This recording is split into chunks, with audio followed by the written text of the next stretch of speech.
Stock market के किसी भी स्टॉक को लेने के लिए आपकी सबसे बड़ी परेशानी ये होती है कि भाई आने वाले टाइम पे स्टॉक की प्राइस कहाँ जाएगी। अगर मैं आपका ये मसला हल कर दूं तो मेरा नाम तैयब है और मैं क्वांटिटेटिव डाटा एनालिसिस का एक्सपर्ट हूं। किसी भी कंपनी के पास्ट 5 साल डाटा से ये पता लगाया जा सकता है through different tools and through accurate data analysis कि आने वाले 5 सालों में इसके स्टॉक की क्या प्राइसेस होंगे। अगर आप भी ऐसी कोई भी रिसर्च करवाना चाहते हैं व्हाट्सएप करें, हम आपको बेहतर रहनुमाई फराहम करें।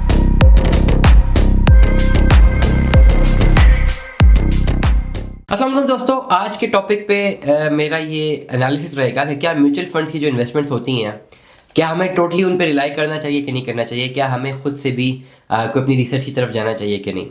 देखिए, म्यूचुअल फंड्स को जब भी आप इसको एनालाइज करते हैं तो दो तरह की इन्वेस्टमेंट्स हैं। या तो म्यूचुअल फंड में खुद इन्वेस्टमेंट करते हैं या आप ये एनालाइज करने की कोशिश करते हैं कि भाई म्यूचुअल फंड्स ने कौन कौन से स्टॉक्स में इन्वेस्टमेंट की हुई है। आप हाई रिस्क म्यूचुअल फंड्स को लॉक करते हैं जिसकी आप सबसे पहले तो आपने उनके म्यूचुअल फंड्स को देखना है कि उसकी परफॉर्मेंस पिछले 1 साल में कैसे रही है।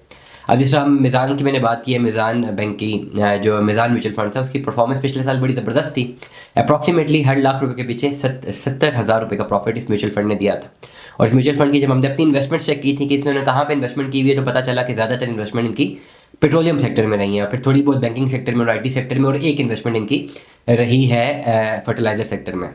मतलब अगर लेट सपोज इन्होंने अपनी इन्वेस्टमेंट को डिवाइड करना था 10 मल्टीपल शेयर्स में, तो अकॉर्डिंग टू द सोर्स जो डाटा सामने नज़र आ रहा था उसमें 6 से 7 जो थे वो पेट्रोलियम सेक्टर के थे, एक आपका IT के सेक्टर का था सिस्टम्स, एक आपका बैंकिंग सेक्टर था मिज़ान बैंक का अपना जो शेयर है MEBL, और एक सेक्टर था आपका एंग्रो का जो कि गालिबन फर्टिलाइजर सेक्टर का आता है। तो और इस पर्टिकुलर इन्वेस्टमेंट की बेस पर उन्होंने परफॉर्म बहुत अच्छा किया था पिछले 1 साल में।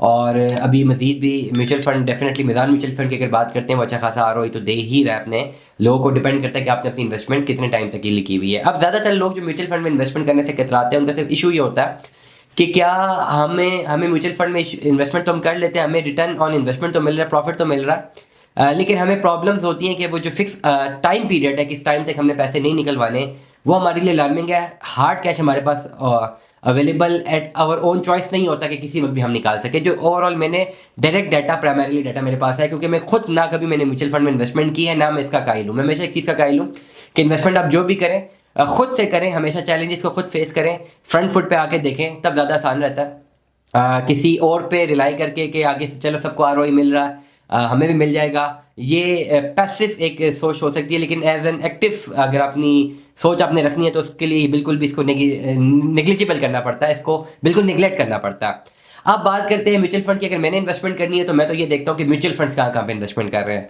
तो बजाय किसी म्यूचुअल फंड में पैसे डालने के मैं उन फंड्स में पैसे डाल लेता हूँ जहाँ पे म्यूचुअल फंड ने इन्वेस्टमेंट की होती है। एक चीज़ बिल्कुल याद दहानी रख लें कि म्यूचुअल फंड्स का डाटा आपके पास जो आ रहा होता है वो हमेशा अप टू डेट डाटा नहीं होता, रियल टाइम डाटा नहीं होता, एटलीस्ट 1 महीने बाद डाटा अपडेट होता है। मतलब आज जनवरी, अगर 13-14 जनवरी है जो भी आज की डेट है, मैं देख रहा हूँ रिकॉर्ड कर रहा हूँ, आज की डेट पे मेरे ख्याल से क्या डेट है, पहले मैं डेट देख लूँ फिर लोगों ने कहना कि जी अपडेट गलत बता रहे हैं। डेट 10 जनवरी मेरे पास डेट है, 10 जनवरी को मैं रिकॉर्ड कर रहा हूँ, 13-14 तो मैं बता के बोल दिया था। आज की डेट पे अगर मैं डाटा चेक करता हूँ म्यूचुअल फंड का तो मुझे म्यूचुअल फंड का डाटा नज़र आता है दिसंबर का। अब जनवरी का डाटा मुझे फरवरी में नजर आएगा। अब म्यूचुअल फंड्स में जो हुजम होता है वो खरबों रुपए का हुजम होता है, तो वो विद इन डेज चेंज नहीं होता, वो डेफिनेटली मंथली या एनुअल रिपोर्ट्स के बाद ही चेंज होता है। और म्यूचुअल फंड्स ने अपनी हर महीने मंथली रिपोर्ट देनी होती है और हर साल अपनी एनुअल रिपोर्ट देनी होती है। करंटली म्यूचुअल फंड्स का कहाँ पे इंटरेस्ट है मैं बता चुका हूँ कि ज़्यादातर पेट्रोलियम सेक्टर है पाकिस्तान पे। और अगर लोग जो है खुद म्यूचुअल फंड में अपनी इन्वेस्टमेंट नहीं करना चाहते, वो इन्वेस्टमेंट स्टॉक में डायरेक्टली करना चाहते हैं, और इसलिए करना चाहते हैं स्टॉक में इन्वेस्टमेंट के क्योंकि स्टॉक तो अपने हाथ में, कभी अगर पैसे लिक्विफाई करने पड़ जाए तो फ़ौरन आप अपनी ऐप से पैसे जो है विड्रॉ कर सकते हैं, आप शेयर्स बेच सकते हैं, पैसे विड्रॉ कर सकते हैं। लेकिन म्यूचुअल फंड्स में आप एकदम से पैसे नहीं निकलवा सकते, आपको एक सर्टन टाइम पीरियड के लिए इस पैसे को रखना है। तो इस वक्त ज़्यादातर म्यूचुअल फंड्स का जो कंप्लीटली 80% तक 70 to 80% तक की इन्वेस्टमेंट्स है वो कंप्लीटली आपके पेट्रोलियम सेक्टर के ऊपर आ रही है, जो कि मेरी रिसर्च है, जितनी मैंने रिसर्च की है। मैं गलत भी हो सकता हूँ, अपनी रिसर्च को वेरीफाई कर सकते हैं, लेकिन मैं आपको क्वालिटेटिवली एक राउंड फिगर, एक लॉजिकल रीजनिंग के साथ दे रहा हूँ और एक राउंड फिगर बता रहा हूँ, एस्टिमेटेड वैल्यूज बता रहा हूँ कि इसको आप मद्देनजर रख सकते हैं। 80% अगर ज़्यादा भी मैंने कह दिया तो 60 to 70% तो आप ज़रूर जो है ध्यान रख सकते हैं कि ये पेट्रोलियम सेक्टर में ज़्यादातर इन्वेस्टमेंट है।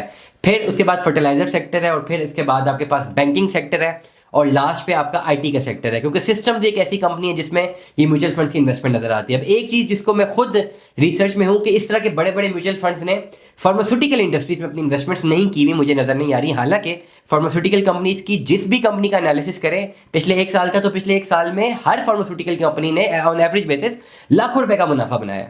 अब एक ऐसा भी शेयर था लिवन फार्मा का कि उसके अगर 10 लाख रुपए के शेयर एक साल पहले लिए होते तो इस न्यू ईयर तक वो शेयर्स कोई 50-55 लाख रुपए के हो चुके थे।